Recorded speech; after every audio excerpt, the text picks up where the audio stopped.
Hello everybody, it's Andrew Hutchins here, still not a licensed physician, still never giving medical advice. And if you want to discredit me because I don't have a shirt on, go right ahead.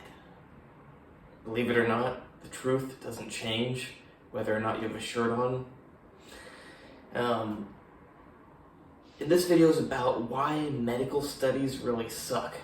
Now, I've made other videos on this about how they're manipulated, how sometimes they simply don't publish those medical journals get to choose which studies go in them, and ignorant people go, oh, but they're just choosing the good studies and they don't want the bad ones in there. That's why they don't include some. That's some of the reason, but also those people that have those medical journals have interests. They want certain things to look certain ways. People aren't all angels. And then you just got not even manipulation, just stupidity from researchers, because just because you're a scientist doesn't mean you're intelligent. That's a big mistake people make. They think that everyone who goes now, not everyone thinks this, of course, but you got a lot of people who think that because somebody has a university degree, and because maybe they even get a medical degree, and they work as a doctor or a scientist, it's thought that they're intelligent, when really it has nothing to do with intelligence. They're just somebody who chose to go to university and chose to work as a scientist afterwards, or chose to go to medical school. That's really all it is. And you actually don't tend to get the most intelligent people. You get the people who don't know what they want to do, and it gives them a very easy do this, like you just follow these steps and you get a job. I do it because it's what I love, but most people, it's because they don't know what they want to do. And like I said, it's very simple. As long as you go to the class, you study what they tell you to study, you memorize the questions for the exam, you pass the exam, then you take the next class, you do the same thing. They tell you what to study, you study it, you pass the exam, and then you can get a job. You try to start your own business, it's not so straightforward. But let's get to another reason why medical studies suck. It's because there's an inherent flaw in all of them, which is that you're not... It's just mind-blowing how this is never talked about. You're studying different people. There's no such thing as control and oh yeah, we picked patients that are all the same. No, you didn't. Even if it's oh, well, all these patients have the same cut on their arm, so they're all completely different people. They're not clones of each other. They're if you use mice that are pretty much genetically identical, then yes, they're all pretty much the same. Even those are a little bit different from each other, but they're all pretty much the same. Now you use humans who are... Think of how different humans are. Some people can write great music. Some people are great at basketball. Some people are great at science. Some people are 7 feet tall. Some people are 4.5 feet tall. Some people are fat. Some people are thin. Some people are black. Some people are white. It's moronic that they don't consider that, it's great if you can see something in a medical study, but you don't necessarily have that ability, because it would have to be something that's just so blatantly, so large, that despite all those massive differences, you can see it. And that is the case oftentimes. It's like drugs. Alcohol. Let's take alcohol, for example. It's an easy, common drug. Despite how different everybody is, most people, if they have 5 drinks, are going to have some sort of alcoholic intoxication, to some degree. But of course, that is a very general thing I'm measuring. Some sort of alcoholic intoxication. Now you give everybody 2 drinks, now you'll have a lot of people who, I don't know how many, you'll have some people who pretty much don't feel anything. You'll have some people who get intoxicated. You give a lot of people 10 drinks, you'll have some people who are so drunk they pass out. You'll have some people who just are feeling good and mild. You'll have all over the place results. But imagine you're trying, I was just thinking, about how horrible it is that patients with bed sores, and I'm not talking little tiny ones like, oh, you got a little patch on your arm, oh, little tiny piece back here miss. No, like the other day I saw a woman with a big old bed sore, like her whole butt was missing very deep. She was fat, so it had a lot of tissue that it could eat through. I mean, they could die. It's not that something was eating through it, it's just that it dies. And like the surgeon told me, and this is the common medical thought when I asked about why they're not given anabolic steroids or other healing. Actually, I don't remember what I said first. In the same sentence, I said, like, why aren't they given anabolic steroids or some sort of medication to accelerate the healing process? Perhaps I said medication to accelerate the healing process first, and then I said, like, anabolic steroids. I don't know, not important. And she didn't really understand, and most doctors don't. And then I'm like, well, what about oxandrolone, nandrolone, testosterone? And of course, then they know, like, oh yes, burn patients get that. It's not only good for burn patients. There actually have been some medical studies on giving it to patients for bed sores, and I think it showed good results. I don't know why it's not used, like, for a lot of people.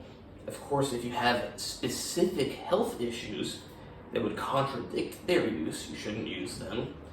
Say you're in the advanced stages of heart disease, you probably shouldn't use them. Say you have cancer, probably you shouldn't use testosterone. Probably you should use oxandrolone. I mean, not that they give people testosterone, they don't tend to give that for healing. They tend to give like oxandrolone or nandrolone. Yeah, you gotta use some little bit of intelligence. But I was thinking, what if you just do a big study where you give the patients, say, oxandrolone, and I would, male patients especially, I would want to have them on, like, at least about 100 milligrams of testosterone at least, plus some oxandrolone, say like 100 milligrams of testosterone with 20 milligrams of oxandrolone per day. Depending on their age and their health, of course, you can bump up some of the dosage that's higher, and their body mass, of course, higher or lower. But yeah, if you do a study on it, now I do think that there's a good chance that the results are so significant that it can bypass all the differences. But the thing is, you gotta remember, patients with bed sores, for example, it's not just that they're completely different people who are all completely different, they're gonna metabolize the drugs differently. There's so many differences we can't go over in this video. But they've also likely got a whole bunch of different other health issues because they've been in a hospital for quite a while, so chances are they're not the healthiest people, and they might have cancer, diabetes, this, that, and all those things add on top of their I mean, maybe they were born with it, so I mean, you can consider that part of their genetic difference. But the point is that there's even more variability between these people than between normal, non-hospitalized people. So if you are a super intelligent scientist or doctor and you go, we're going to do a study to get objective data. You give these people the medication, give these people, and then you go, well, we measure all their things and it's inconclusive. Well, of course it's inconclusive. They're completely different people. And they're people that are so much different. It's not even like you're just giving it to a whole bunch of healthy football players.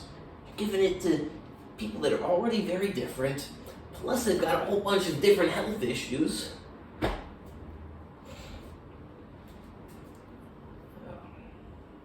It's just insanity how it's so... And of course, you'll have people go, well, it's the best we can do. No, it's not. You don't need to have these kind of studies to prove everything. You can actually prove something works without doing these types of studies. You can actually, see how somebody's doing, give them the medication, and see how they do after you give them the medication. But then, of course, they go, but we don't know if they would have improved without it. I guess we don't. I guess if you launch a missile at a building and it blows up, you don't really know if it's the missile that blew it up or if it just blew up by itself. You never know. Just like a person's not healing and you give them a bunch of medications and then they start healing really rapidly. You never know, maybe their body just changed all by itself. Maybe it was just waiting. It's just sad that so many people have to suffer because you've got idiots in charge of everything. Check out my other videos.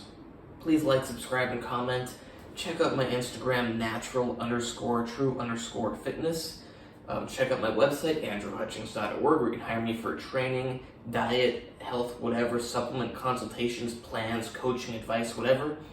No medical advice, because I do not have a medical license yet. That's why I'm in medical school, to get the license and hopefully learn a little bit of stuff, not just have to tell the professors and doctors how stupid they are and how they should do stuff differently that actually works, instead of just making people suffer and killing them and maiming them, because that's what medical professionals tend to do.